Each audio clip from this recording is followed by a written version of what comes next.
در ملک غریب گشتیم با دلی پرخون، یه با این دل پرخون به عزیزان چی نویسم؟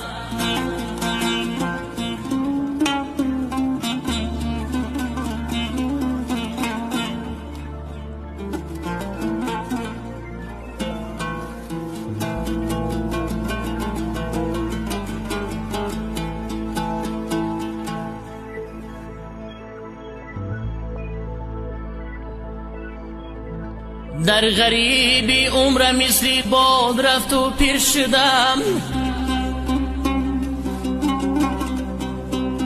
در غریبی عمر مثلی باد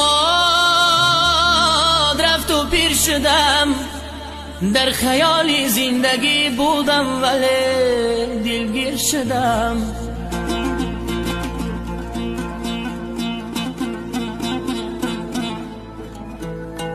فکر کردم شهر مردم را تماشا می روم،